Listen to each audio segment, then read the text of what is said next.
Rusia y Europa normalizarán su relación cuando los políticos europeos velen por sus intereses. La futura normalización de relaciones entre la Unión Europea y Rusia sucederá siempre y cuando los políticos europeos velen por sus intereses nacionales y por la soberanía de sus países y no por los intereses ajenos, afirmó a Sputnik el historiador y analista internacional Daniel Trujillo Sanz, comentando el discurso del mandatario ruso, Vladimir Putin. En su discurso, Vladimir Putin insistió en que no fue Rusia la que estropeó las relaciones con la Unión Europea, sino que lo hizo el propio organismo. En este contexto, mencionó como punto de inflexión el protagonismo de Washington y Bruselas en el golpe de Estado en Ucrania.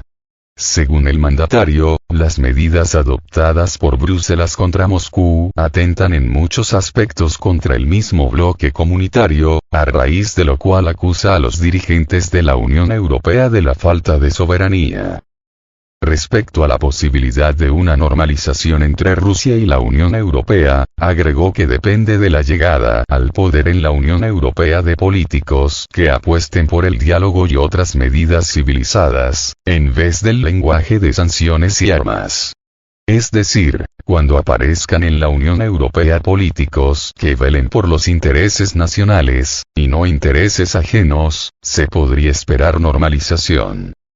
En cuanto a una hipotética y futura normalización de relaciones entre la Unión Europea y Rusia, el presidente ha sido bastante explícito, declaró a Sputnik Daniel Trujillo Sanz. Esto sucederá siempre y cuando los políticos europeos velen por sus intereses nacionales y por la soberanía de sus países y no por los intereses ajenos, es decir, por los estadounidenses, opinó el experto.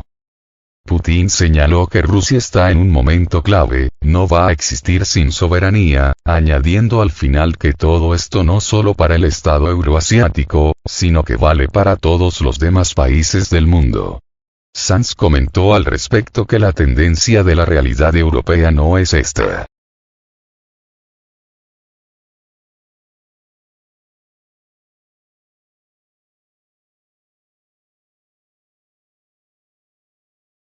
La tendencia ahora mismo es supeditar casi por completo los intereses nacionales a los de la propia Unión Europea, y lo que es más grave intereses ajenos, es decir, a los estadounidenses, explicó.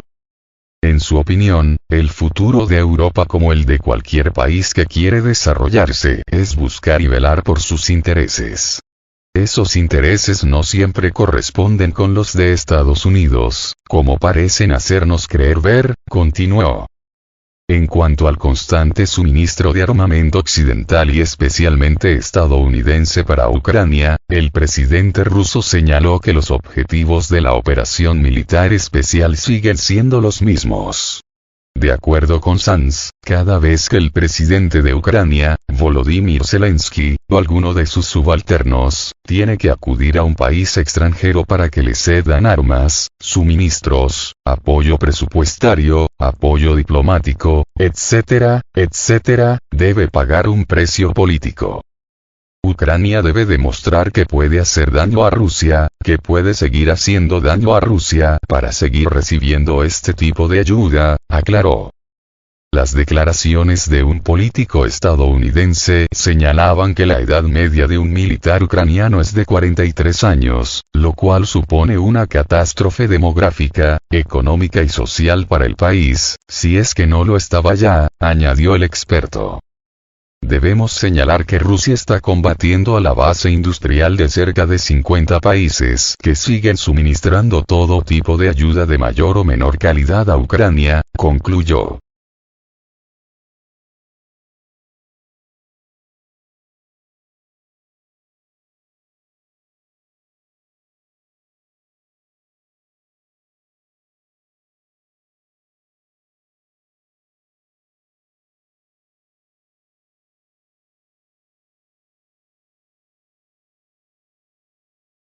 Jefe de empresa gasística serbia. La desindustrialización de Europa está ocurriendo. Europa ha perdido la oportunidad de comprar gas ruso barato y avanza hacia la desindustrialización, afirmó en una entrevista con Sputnik Dusan Bajatovic, director general del proveedor de gas natural Srbijagas y vicepresidente del Partido Socialista de Serbia. La desindustrialización de Europa está ocurriendo, es un gran problema. La ventaja de Alemania, y de algunas otras economías, se basaba en el gas barato ruso y otras materias primas. Esto ya no existe. No porque Rusia así lo desee, sino en consonancia con las decisiones políticas de la Unión Europea, afirmó Bajatovic. El político también sentenció que los precios no volverán al nivel anterior. En Europa hay estanflación, lo que significa una disminución del PIB e inflación. Ya nada volverá a ser igual que antes.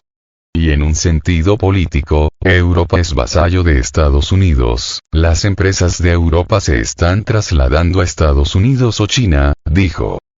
Rusia declaró en más de una ocasión que Occidente cometió un serio error al negarse a adquirir hidrocarburos en Rusia, por lo que caerá en una dependencia aún más fuerte y más costosa, se verá obligado a comprar los mismos petróleo y gas rusos, pero a unos mediadores y a precios más altos. Moscú señaló que sabrá aguantar la presión sancionista que Occidente empezó a ejercer desde hace años y sigue intensificándola, así como afirmó que al bloque le falta el valor para reconocer que su política de sanciones ha fracasado. En los propios países occidentales a menudo se expresan opiniones sobre la ineficacia de las sanciones. El presidente de Rusia, Vladimir Putin, dijo anteriormente que la política de contención y debilitamiento de Rusia es una estrategia occidental a largo plazo y que las sanciones asestaron un serio golpe contra toda la economía mundial.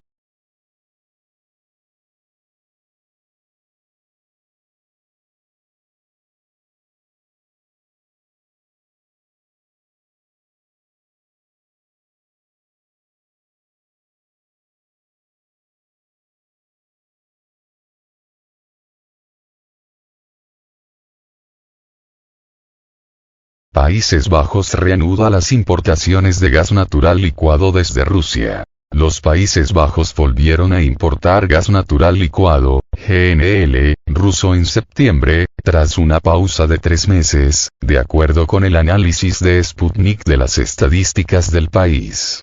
La adquisición tiene lugar luego de que las autoridades del país anunciaran el cese de las importaciones del combustible desde Rusia.